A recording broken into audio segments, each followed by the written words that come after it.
Whoa! Let's go! Let's freaking go! Patrick Allvin, man! Patrick Allvin, I love you! This is exactly what happens when you get rid of Ilya Mikheyev. This is it. You trade away that money, you retain a little bit of salary, you open everything up monetarily wise, and then you do this. You sign Teddy Bluger. Okay, fantastic. You sign... Who in the heck did they sign today? Dakota Joshua? Big money deals right there. And guess what? That's not all, baby. Patrick Allvin announced the Vancouver Canucks have agreed to terms with forward Tyler Myers on a 3-year contract with a $3 million AAV. Newest version of this post. What is the newest version of this post? What's the difference? I have no idea what the difference is here, but Tyler Myers, everybody, is a Vancouver Canuck still. They did not let him go to UFA status. If you go over to Cap Friendly and you search up what exactly the Canucks have on tap here, look at this. So Cap Friendly, I don't know how updated they're going to be because this Tyler Myers news just came out like a few minutes ago, but now all the Canucks have to do is re-sign Ian Cole. Oh yeah, it is updated. There you go. $3 million, Tyler Myers. Ian Cole, Nikita Zadorov, Casey DeSmith, Artur Silovs, and Elias Lindholm. A whole bunch of these guys we already speculated are going to be leaving the team, but when it comes to the contracts they did sign, Dakota Joshua's back. Teddy Bluger is back. Filip Hronek, I think that was the really big one. That's the big domino that started it all. After Hronek was signed, then they signed everybody else after. Mark Friedman included in that too. He got himself a contract. This is it, baby. The Vancouver Canucks are running it back. They now have, 5 defensemen under contract for next season, and they've just got 2 more to go. I say 5 because I'm not really including Mark Friedman into that discussion, but still, they have 6 NHL caliber defensemen signed up and under contract after just a few days of worrying because, at the beginning of the offseason, it was only Quinn Hughes, Soucy, and Noah Juleson that were signed on for next year.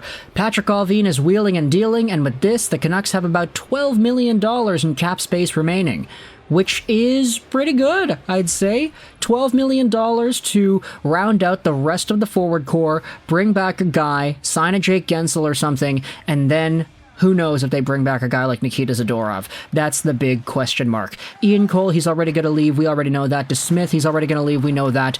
Artur Silovs is probably going to get a cheap deal.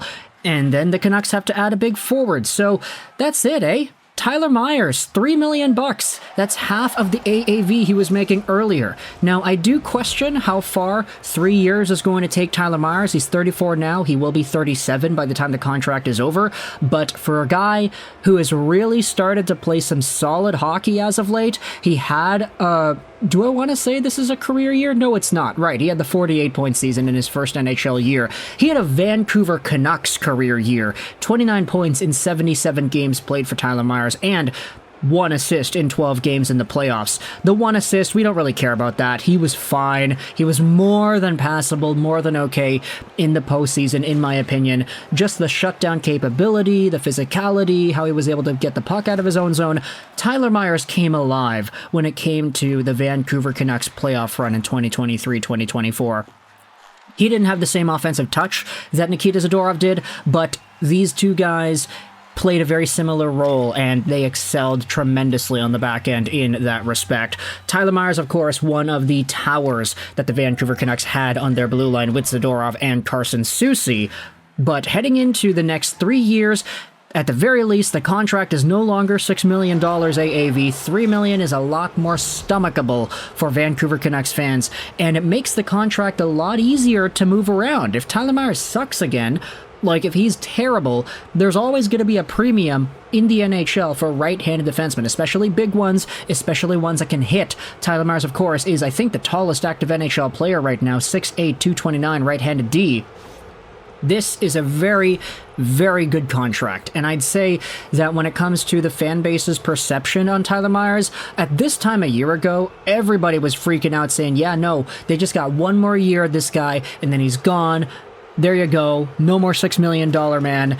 But now it's like, okay, well, I kind of want to bring him back. I said that I wanted to bring him back. A lot of Canucks fans in the comments of our video said they wanted to bring him back. And with $3 million on the payroll, that's a pretty good contract, I would say. A lot of the replies, let's refresh the page over here. If you scroll through some of the replies here on this Twitter post, I don't want to show most of them, but like, it does seem to be a bit conflicted. Like, where everybody was super happy that Dakota Joshua got a contract, I'd say that this Tyler Myers deal is more 75-25 people being happy about it. There's a lot of people saying they don't like it, but either way, I think that Tyler Myers is a pretty solidified defenseman for his role, and for $3 million, I don't think that it's a bad contract, especially if he continues to play meaningful top 4 caliber minutes. And I say top 4 very loosely because we recognize that the Canucks D-core, especially in the playoffs, the bottom 4 pairings got or not bottom 4 pairings, the bottom 4 defensemen, all got pretty equal playing time. So if Tyler Myers isn't really a top 4 defenseman, if you think he's more of a number 5, he's going to get played roughly in that same number 4-esque kind of minutes territory. So if all of the guys in the back end balance that out, with Hughes and Hronek getting the majority of the minutes, I think it actually does make a lot of sense here with $3 million as the price tag if you wanted to go that far. Now, with the cap space in mind, you still have to question whether or not the Canucks are going to be able to bring back Zadorov. I think that was the guy that a lot more Canucks fans unanimously wanted to bring back. Tyler Myers, I'd say it's a lot better than it was last year, but it's not unanimous.